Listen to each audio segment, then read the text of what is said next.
começar a nossa sessão. Cíntia, a palavra com você. Boa noite a todos, vamos começar a nossa sessão.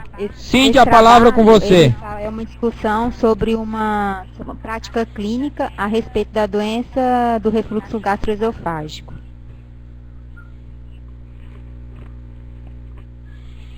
No início do artigo, ele aborda como se fosse um perfil de como o paciente com suspeita de doença do refluxo gastroesofágico chegaria no seu consultório. Ele relata que é um homem de 53 anos de idade, que é saudável e tem uma história de 20 anos de azia ocasionais. Relata ter tido sintomas de azia durante os últimos 12 meses, com sintomas diários que perturbavam o seu sono. Ele relata não ter tido disfagia, sangramento gastrointestinal ou perda de peso. E, de fato, ele recentemente até ganhou 9 quilos. Aí ele faz a seguinte pergunta: o que você aconselharia quanto à avaliação e ao tratamento desse paciente? Pausa, por favor, Cíntia. Bom, gente, só para explicar... Pausa, por favor, Cíntia. Na revista New England, existe... Bom, gente, só para explicar para vocês, na revista New England, existe essa metodologia de discutir um tema clínico apresentando alguns dados de uma história real, de um paciente real. Então essa é a apresentação inicial que tem no artigo, tá? E que eu gostaria só de fazer uma pergunta. Quem leu o artigo, levante a mão perto do rosto.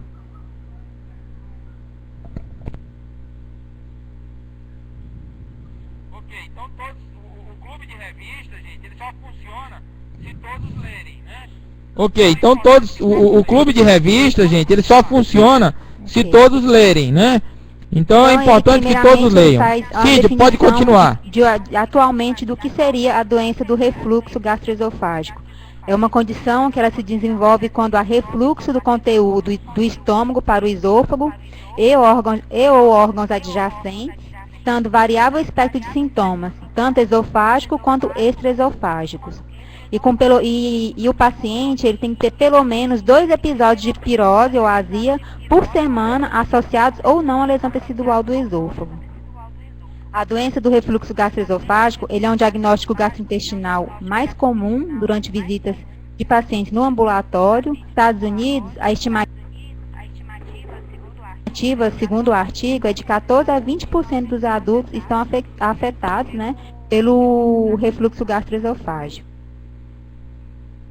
Lá ele aborda o que seriam os fatores que predisponentes do refluxo gastroesofágico, que é a hérnia de hiato, a hipotensão do esfíncter esofágico inferior,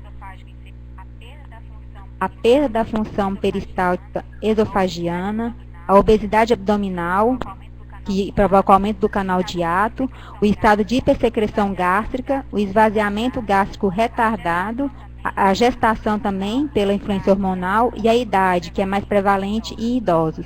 E o sexo também é mais em homens.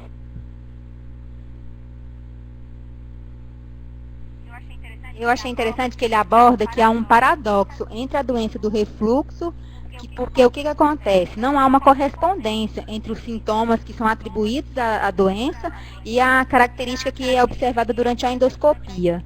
Não, como ele vai explicar agora mais para frente, eles fizeram um estudo com 1.000 europeus e a prevalência do esôfago de Barré foi de 1,6% e da esofagite foi de 15,5%. No entanto, dessa amostra que eles tiveram, apenas 40% dos indivíduos com esôfago de Barré e 1/3 daqueles que foram encontrados com esofagite realmente relatavam que tinham refluxo. Então, não quer dizer que você vai ter, se você tem um esôfago de Barrett, você vai ter você tem refluxo, e nem se você tem o refluxo, obrigatoriamente você vai desenvolver o esôfago de Barrett. Não tem concordância com isso. E, por outro lado, 2/3 dos pacientes com sintomas de refluxo, eles não tinham esofagite.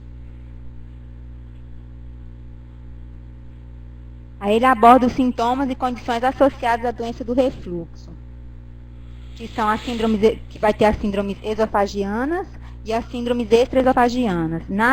Relacionadas ao esôfago, vamos ter os ferimentos, que vai estar acompanhado ou não de sintomas esofagianos. A esofagite de refluxo também pode estar presente, que é devido à necrose do epitélio do esôfago. causando erosões e úlceras. E também pode estar evoluindo para um esôfago de Barrett e, posteriormente, um adenocarcinoma do esôfago. Aí, sintomas com ou sem lesões esofágicas mais comuns são a pirose, a regurgitação, a disfagia e a dor no peito. Os sintomas menos comuns são a odinofagia, a água impetuosa, que é a salivação excessiva causada pelo excesso de acidez, e náuseas. E as síndromes extraesofágicas são a tosse crônica, a laringite com rouquidão e pigarro, a erosão do esmalte dentário, a faringite, sinusite, otite média recorrente e fibrose pulmonar idiopática causada por pneumonias recorrentes.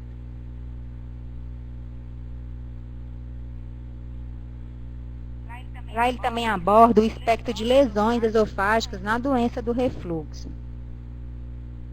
Aqui ele mostra essa figura demonstrando a parte da esofagite, que vai estar presente aqui, nessa região, nessa, que são os aspectos da esofagite, a estenose, como pode ser observado aqui,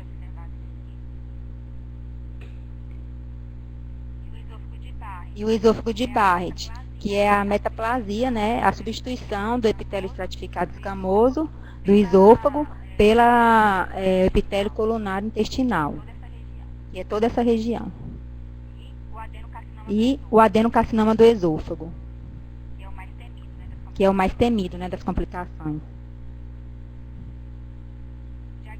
O diagnóstico. O que ele fala? Que se o paciente apresenta os sintomas típicos de refluxo. Cíntia, só um momentinho, por favor. Pausa. Bom, gente, vocês viram que ela fez o artigo faz uma explanação geral sobre a doença do refluxo.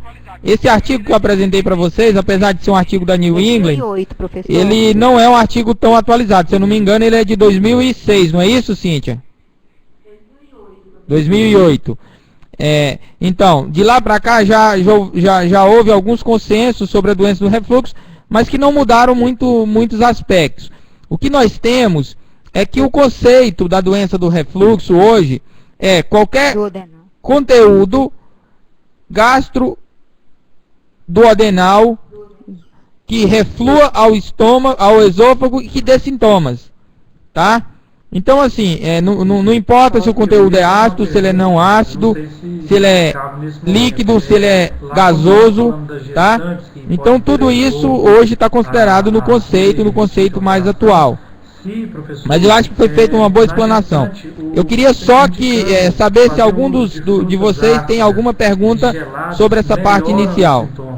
Ou se pioram, porque eu passei pelo Dona Regina, e lá quando a paciente chegava com esse tipo de queixa, alguns médicos tinham essa conduta e eu não conseguia achar nada que pudesse sustentar isso aí.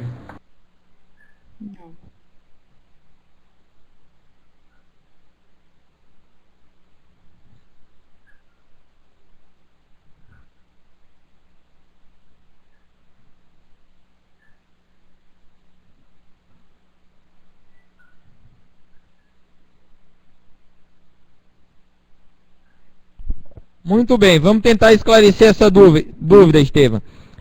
Primeira questão, a gente tem que entender qual é a gênese da doença do refluxo na gravidez.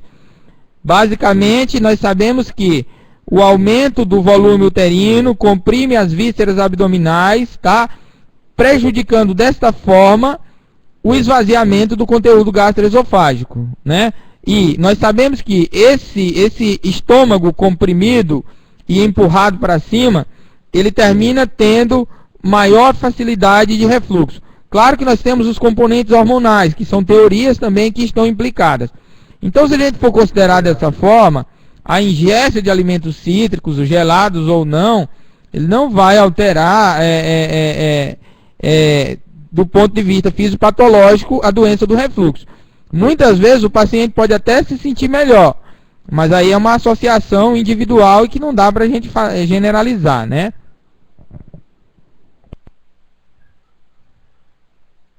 Mais alguém tem alguma outra pergunta? O diagnóstico. Então vamos dar Se o continuidade, paciente, por ele favor, apresentar sintomas Cíntia, típicos, pode você falar fazer sobre um o diagnóstico. empírico. Se você estiver ofertando para ele um regime com um medicamento de inibidor de bomba de prótons e ele te responder esse tratamento, você pode já ter o diagnóstico fechado sem precisar fazer outros testes para confirmar o refluxo, se ele tiver uma resposta terapêutica adequada à medicação. O diagnóstico diferenciais mais importantes da doença do refluxo é a doença arterial coronariana. Sim. Cíntia, pausa por favor. Antes de você falar de diagnóstico diferencial, eu gostaria de reforçar um aspecto nisso que você falou. Ela falou que o diagnóstico inicial ele pode ser empírico, é o que nós chamamos do teste terapêutico. Então, se o paciente ele tem sintomas típicos, ele é jovem, tem menos de 40 anos, e ele não tem nenhum sinal de alarme, e aí isso é importante que seja ressaltado, Cíntia. Eu não sei se você vai falar mais adiante. Sangramento, mais pra Você frente tem ou não. isso na sua apresentação? Isso, então, pronto, perfeito. Então você vai falar dos sinais de alarme, mas é importante, gente, que o teste terapêutico para a doença do refluxo, como diagnóstico de doença do refluxo, só pode ser aplicado naqueles pacientes que não reúnam sinais de alarme, tá? Então esses pacientes que eu suspeito que possa ter uma doença mais importante, subjacente ou histórico de câncer na família, que a Cíntia vai falar adiante, nesses pacientes eu preciso confirmar o diagnóstico, mesmo na primeira consulta do paciente, tá? Então é importante que o teste terapêutico, ele pode ser utilizado? Pode, mas ele tem critérios para isso. Então, os principais diagnósticos diferenciais da doença do refluxo falar, é a Cíntia. doença arterial coronariana, a doença da vesícula biliar e do estômago, câncer do esôfago, úlcera péptica, distúrbios da motilidade esofágica, doenças infecciosas e a esofagite, a eosinofílica e a acalásia.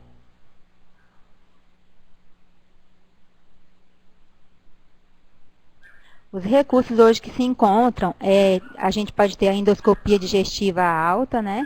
A manometria, que na manometria você vai identificar os distúrbios de motilidade, até mesmo os sutis, você pode identificar. E a pH-metria, que ela só aborda a exposição do esôfago a líquidos, a substâncias ácidas. Já a impedância pH-metria, que é a que vigora a mais padrão ouro hoje, ela analisa o que? A exposição tanto ao ácido quanto também às substâncias básicas. Ela identifica os eventos de refluxo e correlaciona também com sintomas, que ela pode avaliar se é quanto a alimentos sólidos, alimentos líquidos, a alimentos gasosos. Então, hoje o recurso de diagnóstico mais completo é a impedância pH-metria.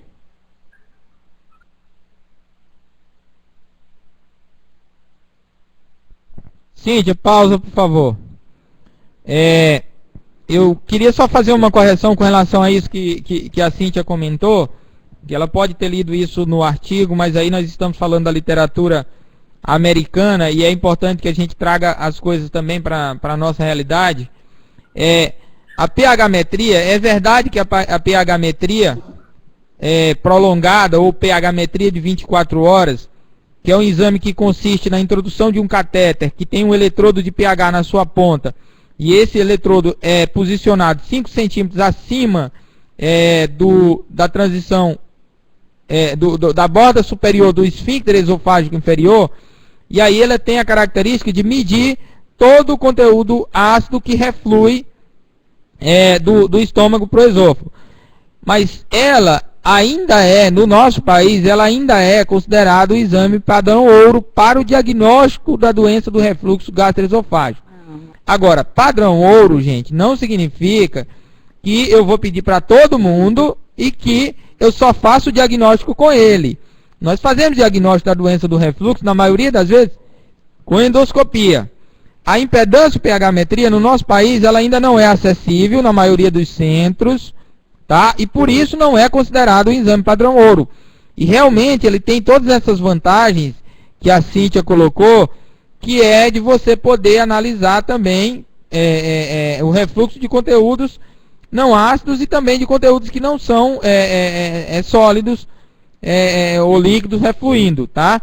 E isso dá pra gente uma melhor avaliação. Então, hoje em dia, no algoritmo de utilização, a impedância pH-metria ela viria depois da pH-metria, em alguns casos em que a gente não consegue esclarecer os sintomas do paciente, tá? Então, apesar de ele pode já ser hoje utilizado nos Estados Unidos, considerado como padrão ouro, no Brasil nós não temos ainda essa... A gente considera que quem faz o diagnóstico realmente da doença do refluxo ou do refluxo gastroesofágico é a pH-metria. Mas nós temos que lembrar, ela mostrou no começo da apresentação, que nem todo mundo que tem refluxo vai ter alteração na pH-metria e nem todo mundo que tem refluxo vai ter alteração na endoscopia. Então tem essas situações aí que a gente ainda está tentando entender.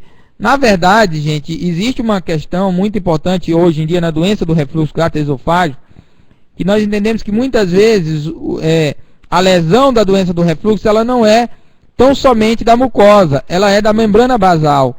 Ou seja, há um aumento dos espaços intercelulares, o conteúdo ácido reflui por esses espaços e ele vai lesar principalmente a membrana basal. E a membrana basal é onde nós temos as terminações nervosas, sensitivas, e aí esse paciente ele tem sintomas muitas vezes com uma endoscopia e com mucosa aparentemente normal. Então isso é importante vocês terem em mente, de que nem sempre que vocês olharem um paciente que tem uma endoscopia normal, ele tem sintoma típico do refluxo, tem endoscopia normal, você não pode dizer que ele não tem doença do refluxo. E aí é o momento que nós fazemos a pH-metria. A pH-metria vai confirmar aí mais uma parte desse percentual, né? Vai ter os casos que você não vai conseguir confirmar e aí que você vai partir para a impedância pH-metria. Cíntia, eu faço uma pergunta para você. Você vai falar de cada exame especificamente ou é só esse comentário que você já deu? Se é adotada como rotina, se não, da endoscopia eu vou falar mais.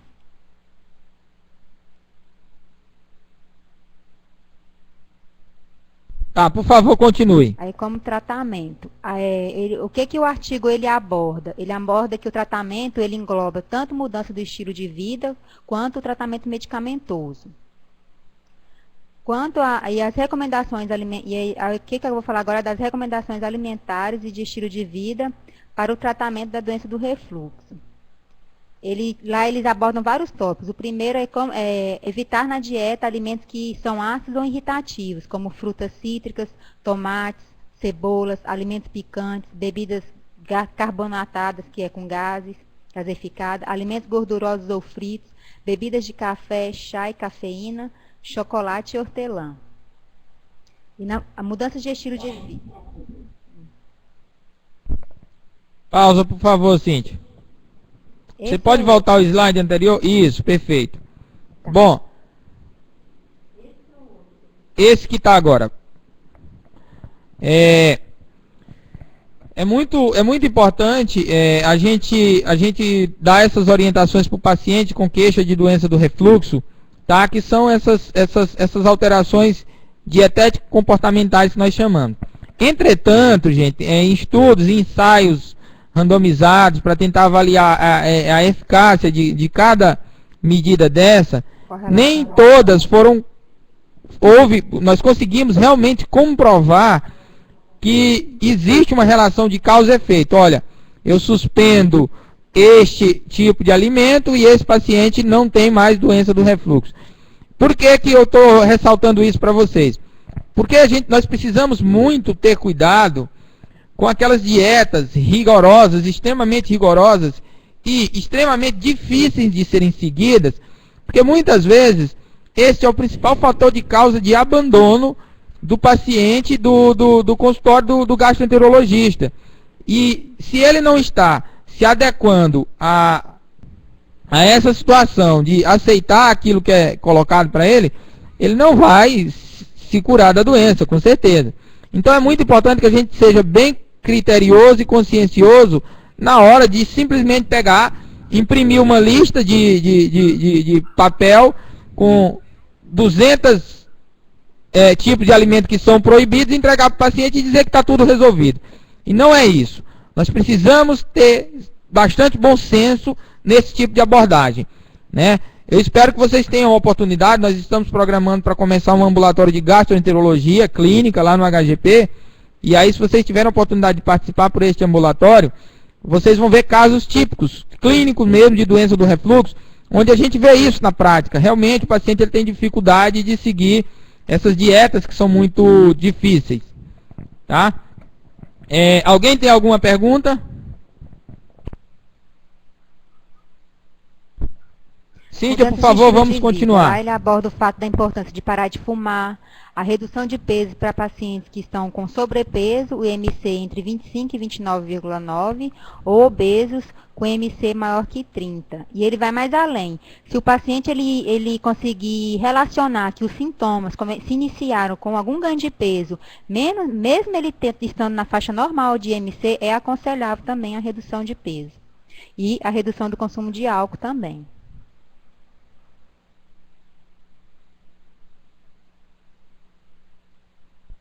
Pausa, por favor. Então, com relação à redução do peso, redução ponderal, este é um dos fatores que nós conseguimos hoje na literatura já comprovar a eficácia no tratamento da doença do refluxo. Então, realmente é muito importante a redução ponderal, tá? A maioria dos pacientes que têm sintomas de doença do refluxo tem um índice de massa corpóreo pelo menos na faixa de sobrepeso, tá? E isso está fortemente relacionado. Então, um dos fatores que tem realmente eficácia já comprovada e que você pode investir mais fortemente é essa questão da redução da perda ponderal. Pode continuar, sim. Para evitar sintomas noturnos, ele aconselha você não comer com menos de 3 horas antes de deitar e elevar a cabeceira da cama em torno de 15 centímetros. Para evitar sintomas pós-prandial.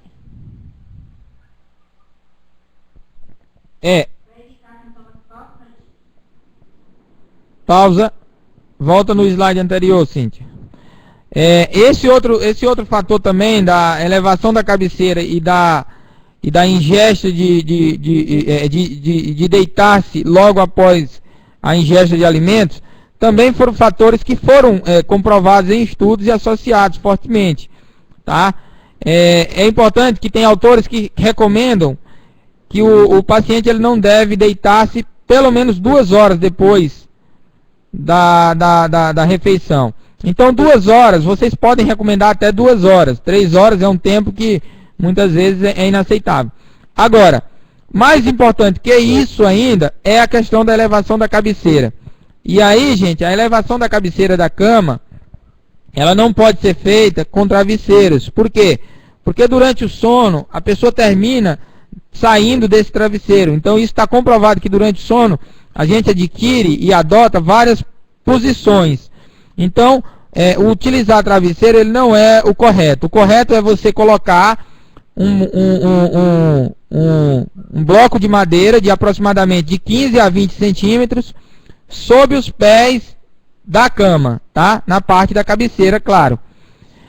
Uma outra coisa interessante, é um trabalho que eu tenho muita vontade de fazer aqui no Tocantins, é pesquisar se quem dorme em cama tem mais refluxo ou não do que quem dorme em rede.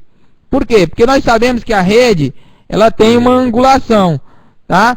E eu tenho conversado muito com meus pacientes no consultório e eu percebo que o paciente, quando ele adota a rede como o seu lugar para dormir, ele melhora da doença do refluxo. Só que eu precisaria comprovar isso do ponto de vista científico. Eu teria que fazer, por exemplo, pH-metria nesses pacientes e pedir, numa noite ele vai dormir na cama, na outra noite ele vai dormir na rede. E aí eu compararia quando que houve mais refluxo ou não. Tá? Mas é interessante isso porque faz parte do mesmo mecanismo. Na rede, dificilmente a gente fica de cabeça para baixo, né? Ou na horizontal completo. Você vai estar sempre com a cabeça a um nível mais elevado. Para evitar os sintomas Cíntia, pode continuar. Ele recomenda o consumo de refeições fracionadas, menores e mais frequentes, evitar deitar após as refeições e evitar roupas apertadas. Aí, o que ele relata? Que a justificativa para os alimentos proibidos e modificações do estilo de vida, eles são baseados em experiências clínicas ou, em alguns casos, pequenos de estudos fisiológicos, que mostraram um efeito, né, relevante quanto à redução da pressão do esfíncter inferior do esôfago.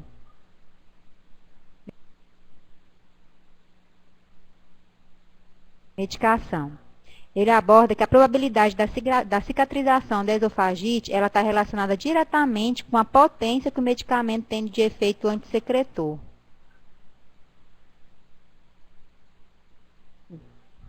Pausa, por favor, Cíntia. Bom, aqui na medicação é muito importante a gente ter em mente qual é o objetivo do tratamento da doença do refluxo. Então é importante que vocês sempre, quando forem pensar em doença do refluxo, vocês têm que pensar qual é o objetivo do tratamento. Então, basicamente, são dois os mais importantes objetivos, que são cicatrizar lesões e aliviar sintomas. Então, quando eu tenho isso em mente, eu vou me nortear, a condução do meu caso clínico vai ser norteada nesses aspectos. Então, eu estou cicatrizando a lesão deste paciente, eu estou aliviando os sintomas desse paciente. Então é isso que a gente tem que ter em mente, tá? Não é tão somente a alteração de um exame endoscópico que é o objetivo. O meu objetivo é cicatrizar lesões e aliviar sintomas. Qualquer tratamento ele tem que ter como eixos, como desfechos principais, esses dois aspectos. Aí, ele aborda Pode um estudo continuar, randomizado que teve, envolvendo 136 pesquisas e um ao todo de 35.978 pacientes com esofagite. O que abordou nessa pesquisa? Que a taxa de cura com inibidor de bomba de prótons foi de 83% e com o H2 bloqueador de 52%. E nos pacientes que foram usados placebo, de 8%. A eficácia entre o inibidor de bomba de próton e placebo para a cura da esofagite era de 90% para inibidor de prótons e 15% para o placebo. E a resolução completa da pirose era de 40% para inibidor de bomba de próton e 15% para placebo. Então, ele demonstrou também nessa pesquisa lá, a manutenção da eficácia no tratamento a longo prazo com inibidor de prótons. Ele relata uma eficácia na cicatrização com tratamentos até 11 anos da esofagite. Pausa, por favor. Só um complemento. É importante ressaltar, gente, para quem não sabe, os inibidores de bomba de próton são aquelas medicações do grupo dos prazóis, né, o omeprazol, lansoprazol, pantoprazol. E os bloqueadores H2 são aquelas medicações mais antigas que vieram antes, que são a cimetidina, ranitidina, famotidina, tá? E que eles ainda têm alguma utilidade na doença do refluxo, mas não são hoje as drogas de primeira linha, tá? Nós vamos ver se até o final da apresentação a Cíntia faz algum comentário sobre isso. Se não fizer, eu faço uma complementação sobre a utilização ainda dos bloqueadores H2 no tratamento da doença do refluxo gastroesofágico. Ele sugere que Pode continuar assim. você deve adicionar uma dose de H2 bloqueador ao deitar em um regime de 2 doses diárias de inibidor de prótons para pacientes que referem o escape ácido noturno.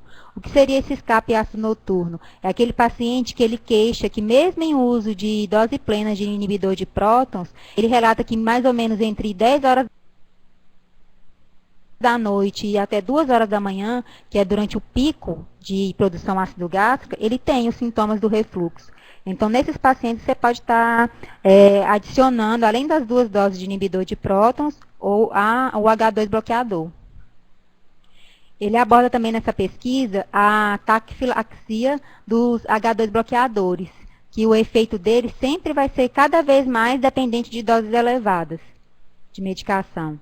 E não há comprovação quanto à eficácia do uso de 2 doses diárias de inibidor de prótons para regime de sintomas refratários. Apesar de, igual eles falam, de ser uma prática clínica, não tem nenhuma comprovação. Se você usando uma dose ou 2 doses, isso vai alterar no curso da doença. Pausa, por favor.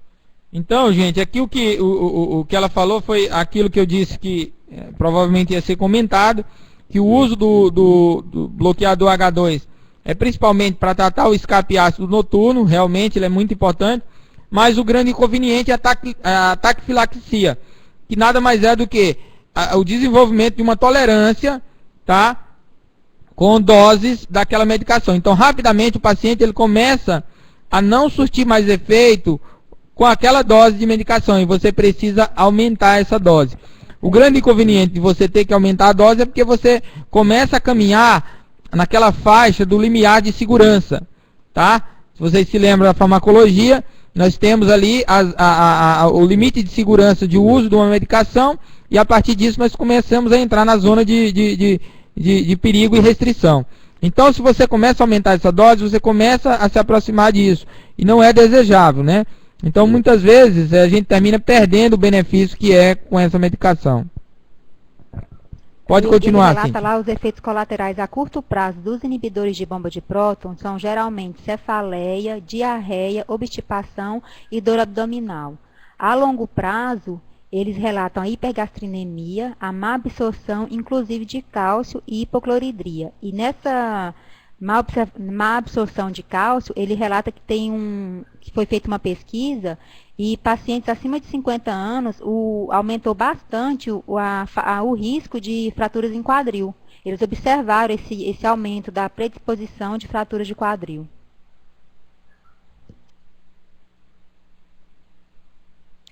Inibidores da secreção ácido gástrica aprovadas pela Food FDA.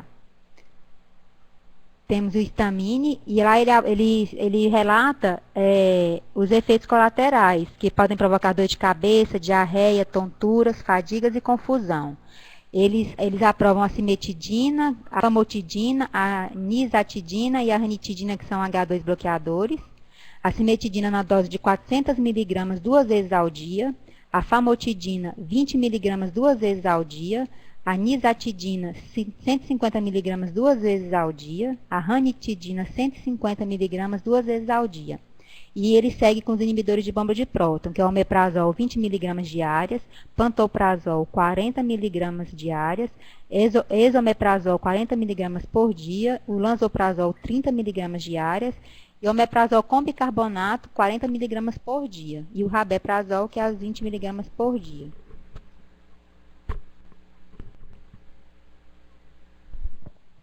Pausa, por favor, Cíntia. O Felipe tem uma pergunta para fazer. Pode perguntar, Felipe.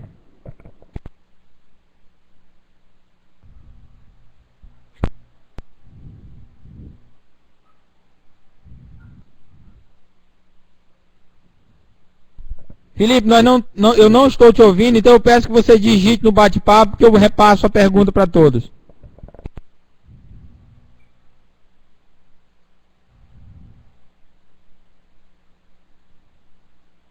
E Atan, eu acredito que seu microfone está ligado.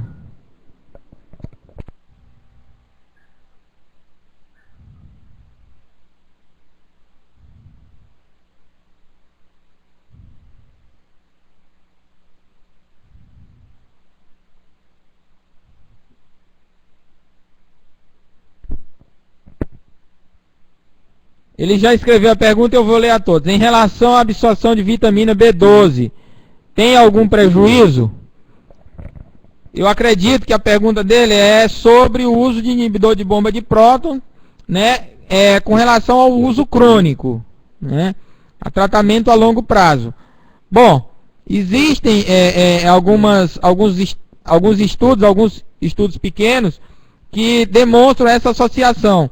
Entretanto, a longo prazo, quando você vai avaliar isso, esse prejuízo ele é muito pouco com relação ao risco que o paciente tem se ele não tiver a sua secreção ácida reduzida ou inibida. Então, esses pacientes, isso não é uma complicação tão importante, significativa, e é uma complicação que é considerada fácil de ser resolvida. Tá? Então, existe sim, Felipe, a associação, mas ela pode ser corrigida. Mais alguma pergunta? Mais alguém tem alguma outra pergunta? Podemos então continuar, eu Ele peço que aborda a Cíntia dê a seguimento. resolução da pirose é geralmente definida como a ausência de sintomas durante 7 dias. A duração da terapia de manutenção ela fica em torno de 6 a 12 meses. Aí, o que as diretrizes do tratamento para a doença do refluxo abordam? Ela aborda que pacientes com disfagia, como o professor Itágoras falou, com parentesco próximo relacionado ao câncer, de esôfago, de estômago, paciente com sangramento intestinal, que tiver os sintomas de alarme, ele deve ser avaliado com endoscopia e por um especialista. Indicam o uso de medicamentos antissecretores para tratar a esofagite ou pirose, e a maior discrepância entre as diretrizes, ela está na recomendação a favor ou contra a endoscopia para sintomas crônicos da doença do refluxo, com o objetivo de detectar o esôfago de Barrett e a redução do risco de adenocarcinoma de esôfago. Os canadenses, eles não defendem o rastreio endoscópico, porque eles relatam que não houve contribuição para a redução da mortalidade por adenocarcinoma de esôfago com o uso da endoscopia de rotina. Já o Instituto American de Gastroenterologia, ele também não aborda nenhuma evidência suficiente para que possa colaborar a endoscopia na triagem, tanto do esôfago de Barrett, para diminuir o risco do adenocarcinoma. Ele diz que não há relação. Até porque, não é porque o paciente tem esôfago de Barrett que obrigatoriamente ele vai evoluir com um adenocarcinoma de esôfago. Não há essa correlação, não existe. Eu li, não sei se o professor Itágoras está em acordo, que gira em torno de 40% a 50% só de pacientes que tenham esôfago de Barrett pode chegar a evoluir como não. E o segmento geralmente é clínico. Cíntia, deixa eu só fazer um comentário. Realmente, existe esse entendimento, sim, de que não é porque o paciente tem que ele vai, comprovavelmente, ele vai desenvolver o adenocarcinoma. Entretanto, quando nós comparamos população sem esôfago de Barrett, população com esôfago de Barrett, a prevalência de adenocarcinoma é muito maior na população com esôfago de Barrett. Então, é isso que nós utilizamos como uma ponderação. Então, hoje, nós consideramos que a doença do refluxo, ela é um fator de risco para o desenvolvimento, consequentemente, para o desenvolvimento do adenocarcinoma de esôfago, caso não seja controlado e tratado. Por quê? Porque a doença do refluxo não controlada, não tratada, pode levar à sua complicação, que é o esôfago de Barrett, e, consequentemente, o esôfago de Barrett pode levar ao surgimento do adenocarcinoma esofágico. Porque se não fosse assim, nós nem nos preocuparíamos muito em tratar o paciente, não é isso? Então é por isso que nós preconizamos tratamento crônicos, tratamentos de longo prazo, de longa duração para esses pacientes. Tá? É claro que isso é bastante controverso, porque epidemiologicamente não é fácil você fazer associação de causa e efeito. É muito difícil você chegar e dizer assim, olha, você está fazendo isso e isso vai resultar naquilo. Então, do ponto de vista epidemiológico, muitas vezes esses estudos eles não chegam a ser conclusivos. Mas o que nós sabemos é que o esôfago de Barrett, ele é uma complicação da doença do refluxo e ele precisa ser controlado, tratado, seguido. Tá? Se ele vai ser seguido anualmente, se ele vai ser tratado com cirurgia ou com medicação, isso sim é que ainda tem alguns pontos de controvérsia. Mas, fora isso, não. Por acaso tem alguém dormindo? Vou mandar uma mensagem aqui no meu celular. Não, né? Eu pensei que o Estevão estava dormindo. O que eu achei, não sei... Podemos continuar então, Cíntia. Vamos lá. Só um momento, Cíntia. Só um momento. Pode falar, Estevão.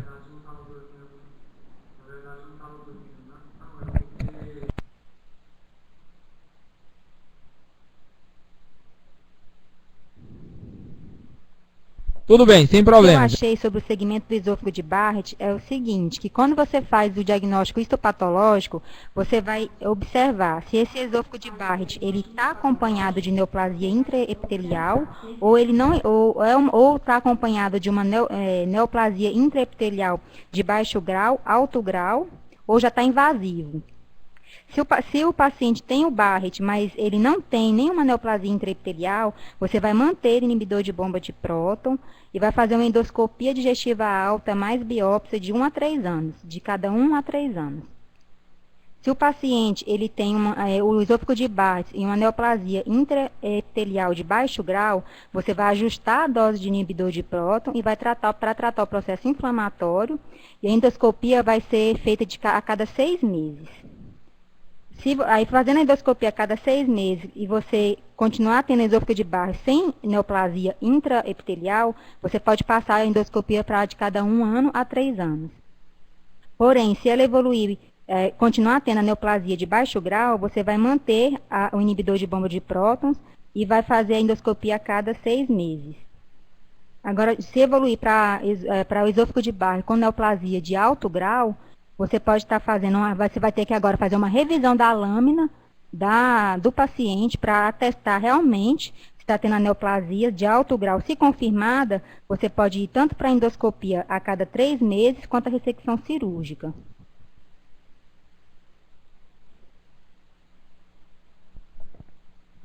Cíntia, pausa, por favor. Teria ficado mais didático e mais prático se você tivesse feito um resumo disso aí, uma tabelinha ou algoritmo mesmo, e jogasse na tela, porque você jogou na tela aqui, na tela que está nesse momento, só tem um texto, tá, sugerindo doença complicada, não sei o quê, mas que você colocou algumas coisas. Eu mando por e-mail, algumas coisas você vai colocar ainda? Ficou sem saber se meu documento ia ser grande demais pro software, entendeu? Aí eu tirei algumas coisas. Tá, tudo bem. Eu quero só que o Luiz Paulo digite rapidamente uma pergunta que ele já tinha manifestado que tem interesse de fazer. Aguarde um pouquinho, Cíntia.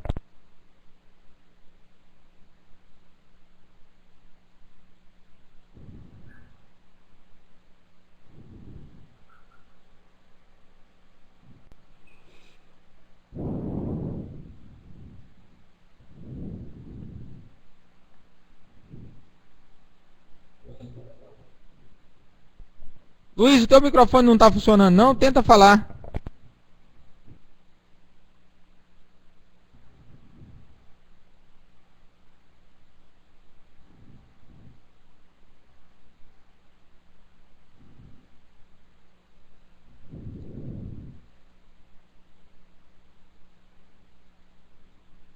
Bom, vou ler a pergunta para todos. Bom, ele está perguntando se inicialmente eu já peço endoscopia para os pacientes que chegam queixando de pirose no consultório. A pergunta foi para mim, Cíntia, eu vou tentar responder. Essa é uma pergunta muito importante, porque é o que a gente costuma ver na prática do consultório. Então é o seguinte, se o paciente for jovem, não tiver nenhum sinal de alarme, e ele morar na cidade de Palmas, é um paciente que eu acompanho ele facilmente, eu indico sim o teste terapêutico, tá? Isso eu diria que vai dar ali uns 30% do meu conjunto de pacientes. Se ele tiver qualquer sinal de alarme, ou se ele já tiver realizado a endoscopia digestiva alta, por algum outro sintoma gastrointestinal que pudesse caracterizar outra questão, aí sim eu já peço a endoscopia de cara. Tá? Então, muitas vezes esses pacientes são pacientes que já fizeram endoscopia há 1 ano, 2 anos, 3 anos atrás, tiveram um diagnóstico de doença do refluxo, não fizeram um tratamento adequado e procuram um ambulatório com recidiva dos sintomas. Procuram um consultório com recidiva dos sintomas. Então, esses pacientes eu acho que é importante que a gente faça uma nova avaliação endoscópica. Por quê? Porque ele pode estar desenvolvendo não só mais a doença do refluxo, mas sim a complicação da doença do refluxo, já que o tratamento dele não foi adequado. Tá?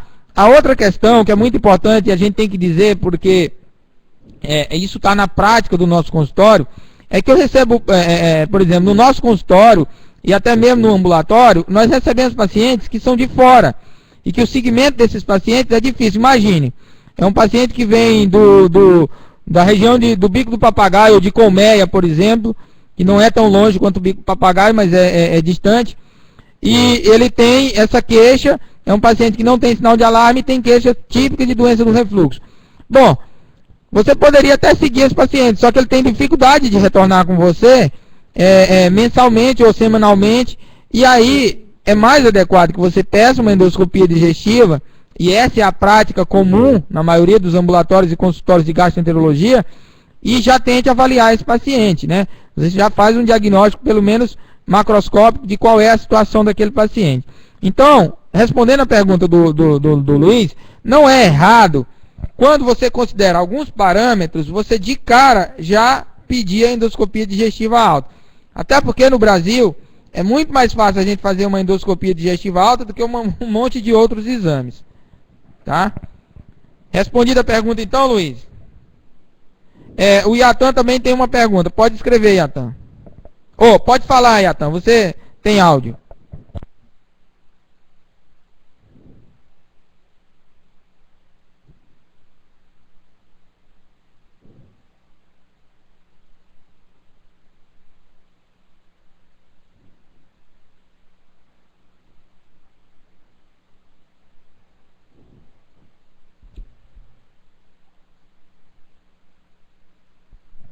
Bom, eu não sei se a Cíntia vai falar um pouco disso também, do uso crônico. Você vai falar alguma coisa, Cíntia, mais adiante? Feito o teste terapêutico e tendo a resposta positiva, Tá, então vamos deixar a Cíntia continuar, Yatan, porque eu creio que eu acho que ela vai responder a tua pergunta. Mas se não ficar bem claro, aí eu reforço. Pode continuar, Cíntia, por favor. Segundo o Colégio Americano de Gastroenterologia, ele recomenda endoscopia de rastreio em pacientes com sintomas de alarme, que sugere o quê? Uma doença complicada, que é a disfagia, a odinofagia, o sangramento, a perda de peso ou anemia. Ou riscos de já estar sendo identificado o esôfago de Barrett. Correção cirúrgica. Se um paciente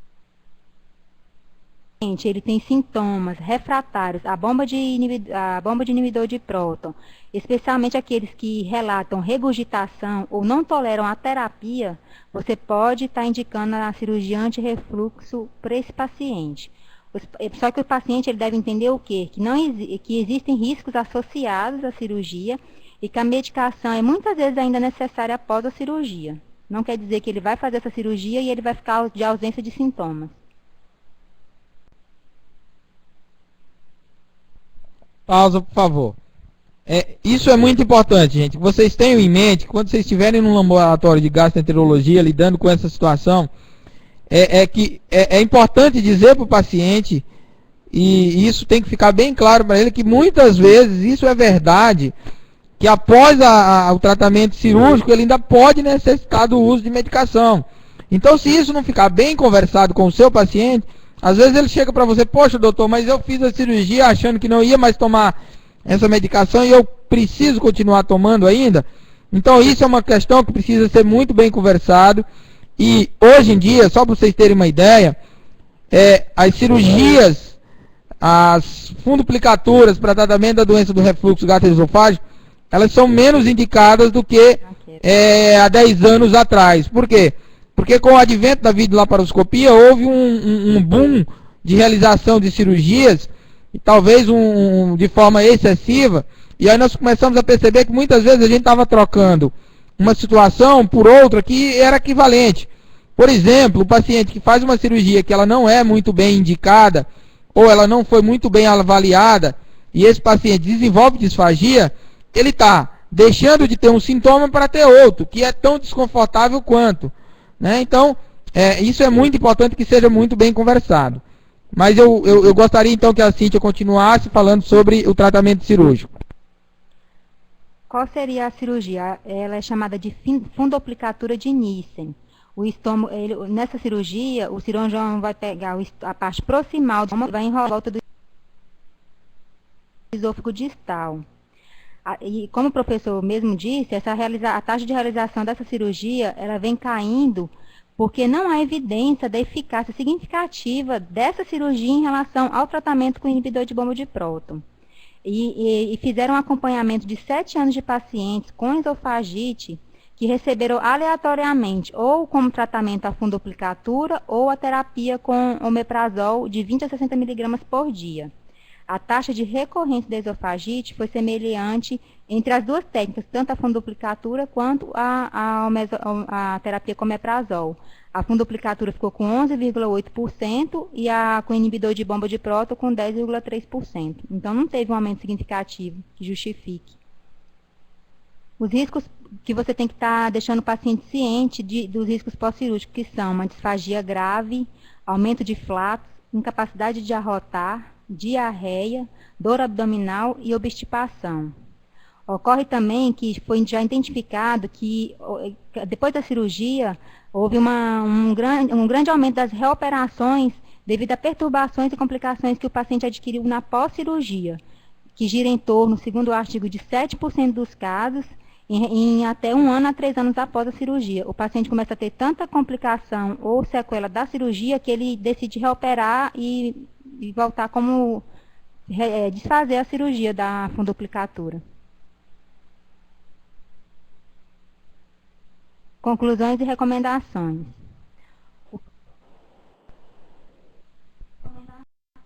Só uma pausa, por favor, Cíntia. Então, vocês entenderam aí a fisiopatologia do tratamento cirúrgico? Eu vou tentar, na verdade, a cirurgia para correção da doença do refluxo, ela nada mais é do que uma cirurgia de correção do hiato esofágico, ou seja, a hiatoplastia, que nós chamamos. Nós avaliamos, na maioria das vezes, esses pacientes, eles têm uma migração do esôfago e parte do estômago para dentro do tórax. Por quê? Porque esse hiato esofágico ele está alargado, e aí nós vamos fazer uma sutura do hiato esofágico, nós vamos aproximar o hiato esofágico, e depois nós fazemos a funduplicatura, que é envolver o esôfago distal pelo fundo do estômago, e com isso fazer com que toda vez que o paciente se alimentar e aumentar a distensão gástrica, aquele aumento de distensão vai aumentar a pressão sobre a zona do esfíncter esofágico inferior, e consequentemente nós vamos ter um aumento da pressão sobre essa região, e aí com isso nós vamos ter uma diminuição do conteúdo refluído. Uma coisa que não se falou nesse artigo, e eu esqueci de comentar com vocês também, gente, que na verdade o que mais preocupa na doença do refluxo não é a quantidade e nem quantas vezes o conteúdo ácido vai refluir para o estômago, e nem se o esfíncter está relaxado ou não. Na verdade, o que mais preocupa a gente são os relaxamentos transitórios do esfíncter esofágico inferior. Essa hoje é considerada talvez a principal gênese da doença do refluxo. Então, o que é isso? Todos nós temos refluxo fisiológico. Então, todos nós, depois que nos alimentamos, é normal ter um pouco de refluxo. Entretanto, o refluxo fora dos períodos prandiais, ou seja, nos chamados períodos interprandiais, quando esses relaxamentos transitórios eles são prolongados, são excessivos, ele leva a essa maior causa, a maior gênese da doença do refluxo gastroesofágico, tá? Então isso é importante, é muito importante que a gente tenha consideração, tenha isso em mente, e a cirurgia ela ainda é sim utilizada, mas ela é mais utilizada em casos bem seletivos, e tem situações que o paciente simplesmente chega e diz, olha, eu não tolero mais usar esta medicação, e realmente eu prefiro a cirurgia. Tem também, gente, que quando nós avaliamos, através do ponto de vista de pH-metria, nós avaliamos e nós percebemos que o paciente ele tem um padrão misto de doença do refluxo, ou seja, esse refluxo ele é mais comum, tanto em pé quanto deitado, tá? O refluxo ele é mais noturno. Nós sabemos que esse paciente ele tem uma dificuldade maior de ser controlado com inibidor de bomba de próton. Então, talvez essa seja uma classe de pacientes que vai... Ô, Felipe, não esqueça que nós estamos gravando este evento aqui que nós vamos disponibilizar, tá? Então, é importante a gente considerar que muitas vezes esses pacientes eles vão ser submetidos à cirurgia por questões, por escolha do próprio paciente, mas muitas vezes porque ele tem um padrão misto de doença do refluxo, que é mais difícil de ser tratado através só do tratamento medicamentoso, tá? Então, se alguém não tiver, se alguém tiver mais alguma pergunta, por favor, se manifeste. Senão nós vamos passar para as considerações finais da Cíntia.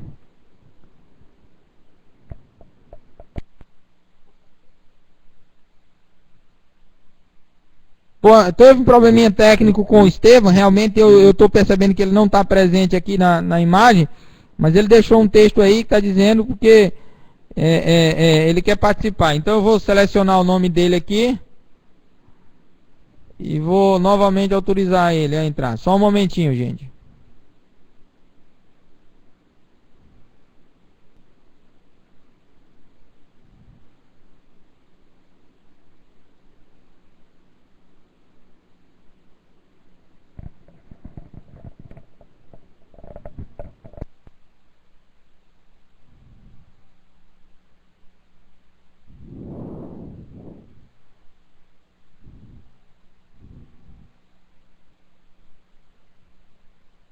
Ok, professor. Só um momento, Cíntia, a gente já continua. Um momentinho só.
Podemos continuar, Cíntia. Conclusões e recomendações. O paciente que relata uma história de frequentes episódios de azia consistente com a doença de refluxo, a experiência clínica sugere mudança na dieta que pode ser benéfica, eliminando alimentos precipitantes como café, chocolate, alimentos gordurosos, mudanças de estilo de vida como reduzir a obesidade, o tabagismo e o uso excessivo de álcool e o uso de inibidor de bomba de prótons. Após 8 a 12 semanas de uma dose padrão de inibidor de bomba de prótons, você deve aconselhar que seja titulada a dose mínima capaz de aliviar até 80% dos sintomas desse paciente. Após 8 a 12, que foi a pergunta que foi feita anteriormente, né? E os pacientes, muitas vezes, eles continuam a ter sintomas desencadeados mesmo com o uso da medicação devido aos maus hábitos dietéticos ou estilos de vida inadequados. E sintomas avançados, como escape ácido noturno, ele pode ser tratados combinando antiácido se necessário. Outros pacientes exigirão terapias de 2 vezes ao dia com inibidor da bomba de próton, que deverá ser feito de 30 a 60 minutos antes do café da manhã e do jantar, sabendo-se que não tem nenhuma pesquisa científica que comprove a eficácia desse tratamento de 2 doses diárias. Não há evidência que o risco de adenocarcinoma de esôfago é reduzido por qualquer medicamento ou terapia cirúrgica. E pacientes cuja azia não responderam adequadamente à terapia de 2 vezes por dia com inibidor da bomba de próton devem ser encaminhados para especialistas.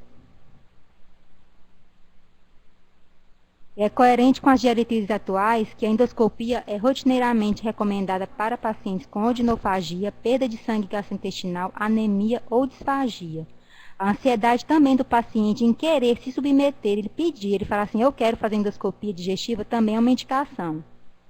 E não se recomenda a endoscopia em pacientes sem essas indicações, dado o baixo risco absoluto de câncer de esôfago em pacientes com doença de refluxo, e a falta de dados que comprovem que a endoscopia de rotina diminui a mortalidade por adenocarcinoma. Obrigada.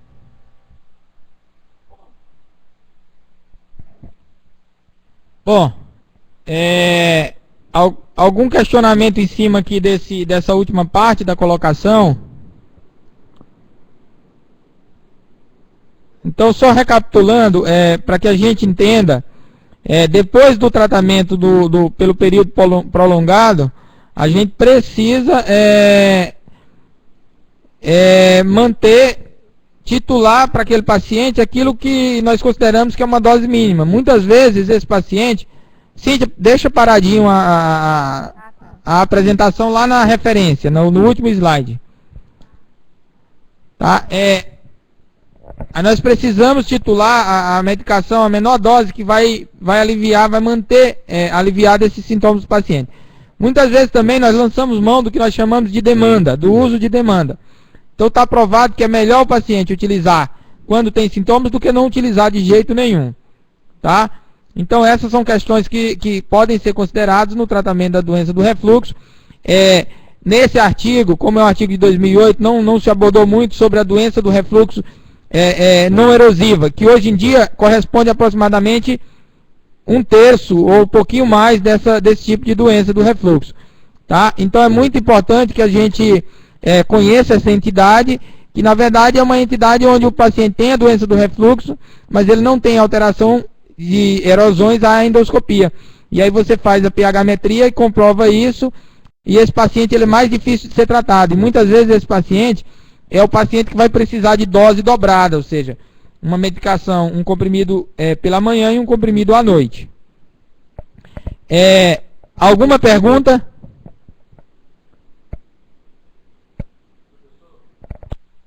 Lá, Yatan, pode falar. Retomando minha pergunta. Então, existe essa possibilidade do paciente, que o senhor relatou agora, do paciente usar esse medicamento de demanda, né?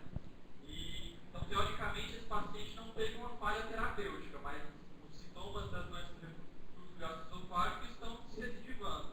Eu gostaria de saber quando que eu vou indicar uma endoscopia para esse paciente. Não, aí minha pergunta.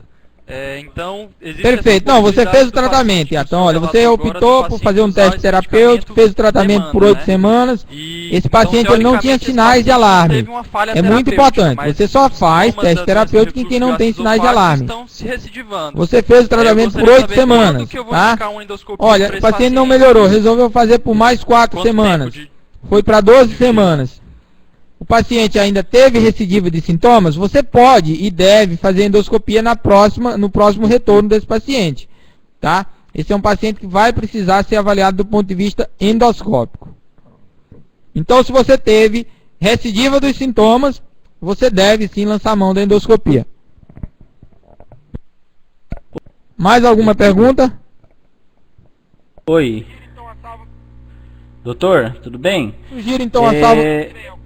É o Cairo. Tudo bem, é o Cairo? Para trás, ali uns slides para trás, mostrou ali que dobrar a dose do inibidor da bomba de prótons não tem assim, embasamento científico sobre isso. Mas na prática clínica, tem vantagens assim, em pacientes que ainda persiste o sintoma de refluxo, você dobrar a dose do omeprazol, que seja?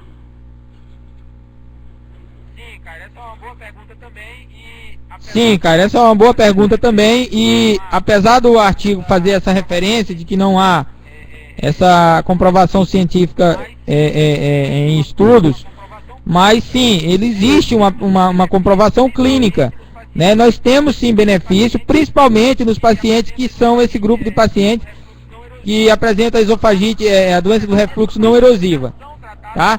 Então, na verdade, esses pacientes eles já são tratados com dose dobrada inicialmente. Tá? Você concluiu que ele é um paciente com doença do refluxo não erosiva e você já faz a dose dobrada, que é o padrão recomendado para este tipo de paciente. Ele é um paciente mais difícil de ser tratado, ele é um paciente que vai ter mais recidivas, vai ser mais refratário ao tratamento. Mas nós temos comprovação sim de que existem relatos de melhora do paciente quando nós dobramos a dose nos pacientes que estão persistindo com sintomas. E nas recomendações finais do artigo, mesmo ele dizendo que não há comprovação científica, ele, pela prática clínica, ele sugere que seja feito o tratamento de 2 doses diárias. Perfeito. E Cíntia, eu acho que você pode liberar a tua imagem agora, pode deixar ela em tempo real. Tá? Você consegue fazer isso? Tudo. Apareceu? Bom, eu sugiro então a salva de palmas aí para a apresentação da Cíntia, que vocês podem fazer pelo bate-papo ou ao vivo aí.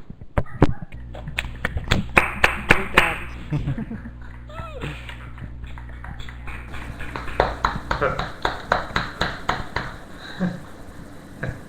Bom, gente, eu vou parar agora a gravação e aí eu queria só fazer alguns comentários breves com vocês aqui e a gente finaliza.